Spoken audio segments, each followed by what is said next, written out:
मन ही हमारा सबसे बड़ा दोस्त और मन ही हमारा सबसे बड़ा शत्रु है। जब हम अपने मन के हिसाब से चलते हैं तो मन हमें भटका देता है, और जब हम मन को संतुलित कर लेते हैं तो हम अपनी जिंदगी में सब कुछ पा लेते हैं। हम अपने मन में आने वाले गंदे विचारों को रोकने की कोशिश करते हैं, पर जितना हम रोकते हैं उतने ये विचार हमारे अंदर प्रवेश करते जाते हैं।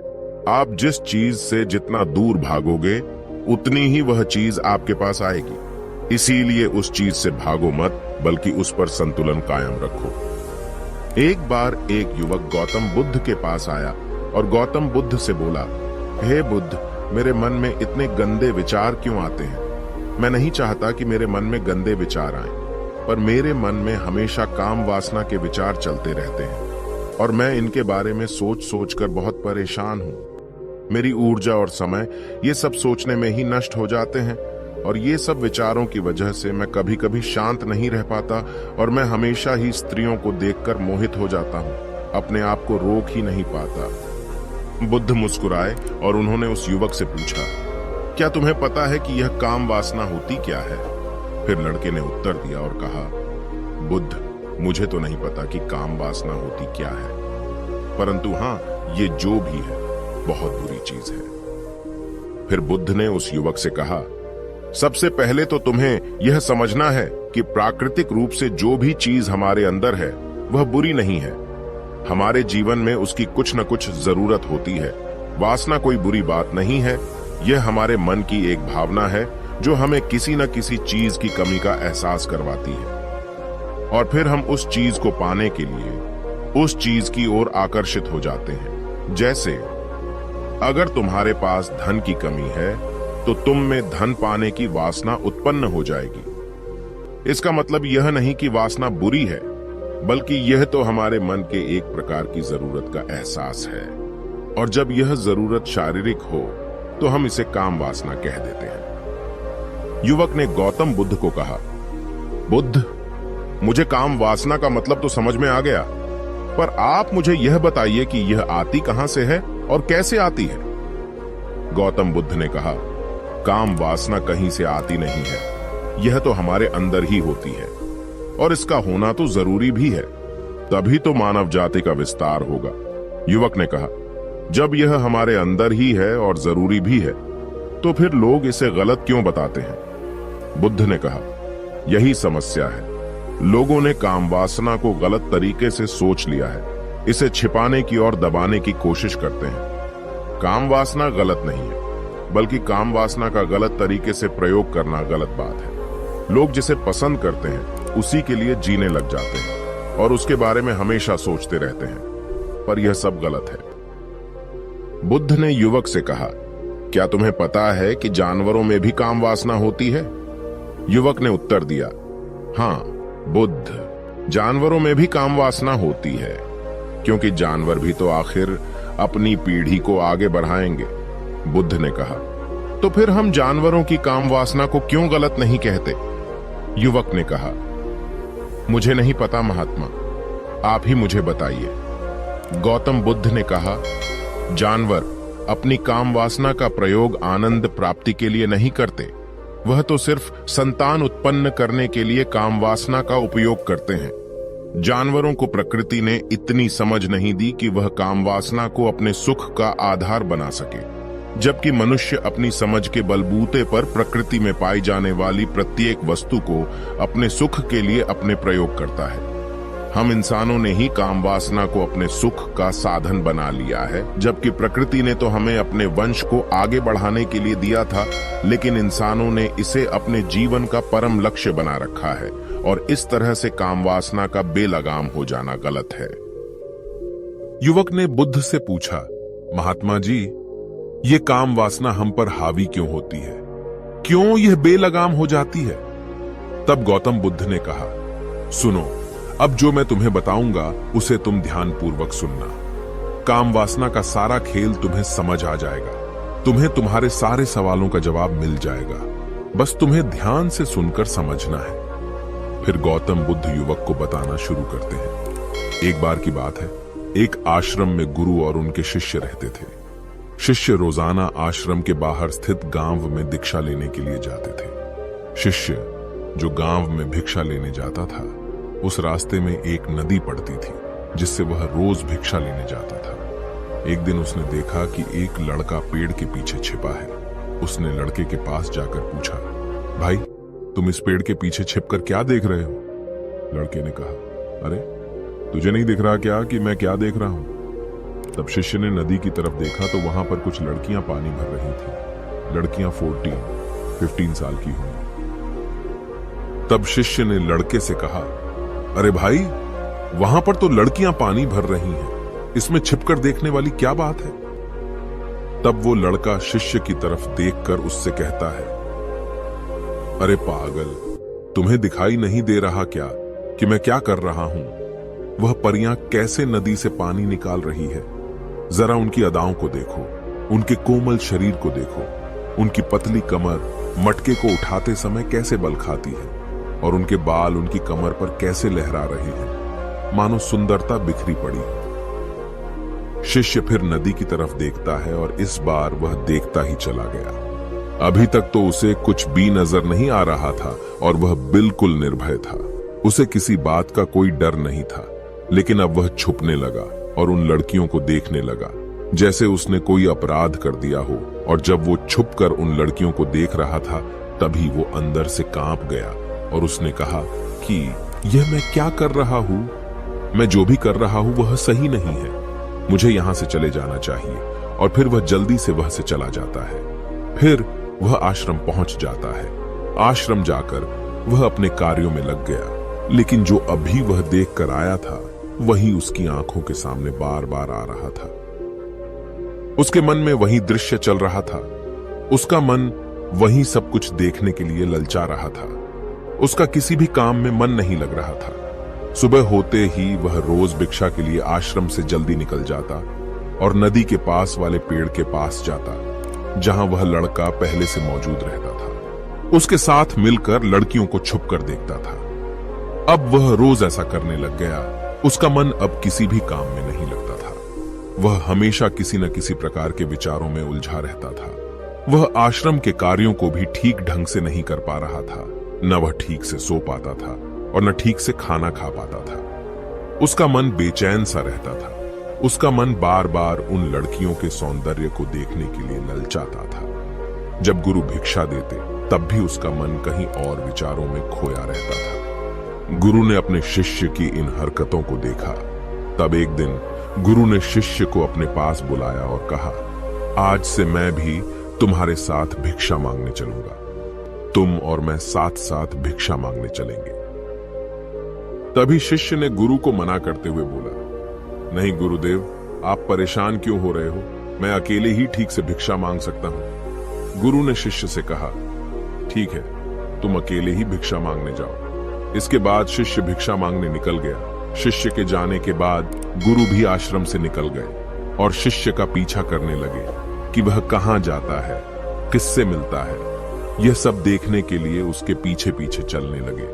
थोड़ी दूर जाने के बाद गुरु ने देखा कि उनका शिष्य एक लड़के के साथ एक पेड़ के पीछे अपराधी की तरह छिपा हुआ है और छिपकर कुछ देख रहा है।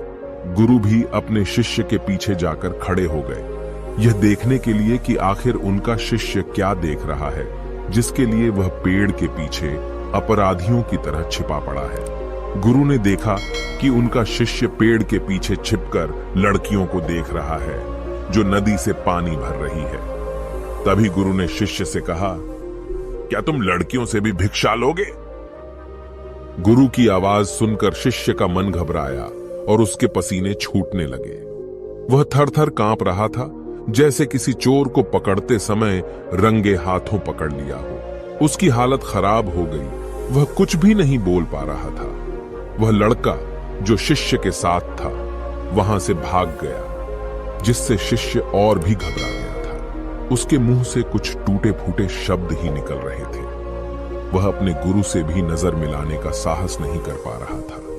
गुरु ने शिष्य की ओर देखा और कहा, मेरा शिष्य तो निर्भय है, उसे तो किसी भी चीज का डर नहीं है, लेकिन ये क्या, तुम तो डर के मारे कांप रहे हो। शिष्य ने गुरु से कहा, मुझे माफ कर दो, इसमें मेरा कोई दोष नहीं है। उस लड़के ने मुझे बहका दिया था, लेकिन मैं आपसे वादा करता हूं कि आज के बाद मैं कभी दोबारा ऐसा नहीं करूंगा। मुझे माफ कर दो। गुरुदेव ने कहा कि कोई बात नहीं, पर इस बात का तुम ध्यान रखो कि हम जैसी संगति करते हैं वैसा ही फल हमें प्राप्त होता है। हम जैसे संगति करते हैं उनके विचार हमारे अंदर प्रवेश करते हैं। इसीलिए अच्छी संगति करो ताकि तुम्हारे अंदर अच्छे विचार प्रवेश करें। फिर गुरु और शिष्य आश्रम लौट आए और फिर से आश्रम के कार्यों पर ध्यान देने लगे। उसने उस रास्ते को छोड़ दिया और दूसरे रास्ते से जाने लगा। वह अपने काम को ध्यान से करता था, लेकिन धीरे धीरे उसके अंदर क्रोध उत्पन्न हो गया और फिर वह दूसरे शिष्यों पर क्रोध करने लगा और बेचैन हो गया। अब वह सही समय पर भोजन भी नहीं करता था। वह भोजन भी बहुत कम खाता था। एक रात गुरु शिष्य के पास आए और उससे बोले कि तुमने मुझसे वादा किया था कि तुम अपना मन नियंत्रण में रखोगे। अब तक तुमने कितनी बार अपना वादा तोड़ दिया। यह सुनकर शिष्य अपने गुरु के चरणों में गिर गया और रोने लगा। रोते रोते ही उसने गुरु से कहा कि गुरुदेव, मैं कई बार अपना वादा तोड़ चुका हूं, फिर वादा कर लेता हूं, लेकिन हर बार मैं वादा तोड़ देता हूं। मेरा मन मेरे नियंत्रण में है ही नहीं। मैं बहुत कोशिश करता हूं कि मैं अपने मन से सारे बुरे विचारों को निकाल दूं, लेकिन मैं चाहकर भी ऐसा नहीं कर पा रहा हूं। फिर गुरु ने शिष्य को कहा, चलो मेरे साथ। गुरु शिष्य को आश्रम के बगीचे में लेकर गए और शिष्य से कहा, देखो यहां पर कुछ नालियां बनी हुई है जिससे नदी का पानी इन पौधों तक आ रहा है और यह पानी निरंतर बहाव से बह रहा है। क्या तुम इस पानी के बहाव को रोक सकते हो?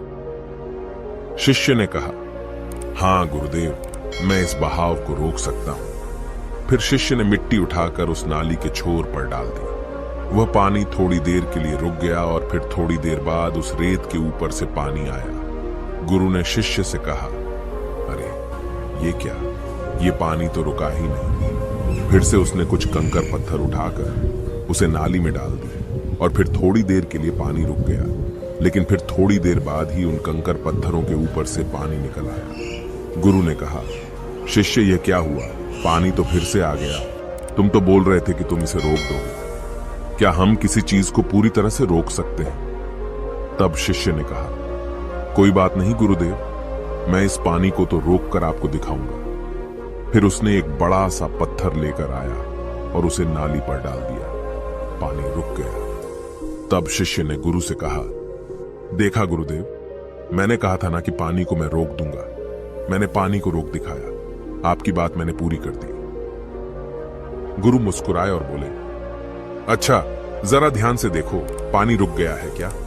वो तो पीछे की नाली तोड़कर बाहर आ गया और अगल बगल से बह रहा है। और ध्यान से देखो, इस पत्थर के आगे भी आ गया और यह पानी अपना रास्ता बदलकर फिर से आगे की तरफ बह जाएगा। फिर थोड़ी देर बाद ऐसा ही हुआ। फिर गुरु ने शिष्य को समझाया, तुम्हारे साथ भी तो ऐसा ही चल रहा है।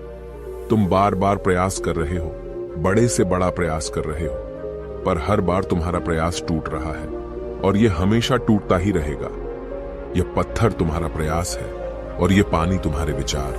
तुम कितना भी बड़ा पत्थर रख लो, लेकिन पानी तो अपना रास्ता बना ही लेगा। यह देखकर शिष्य ने पूछा, हे गुरुदेव, क्या कोई तरीका नहीं है जिससे मैं गंदे विचारों से बाहर निकल सकूं?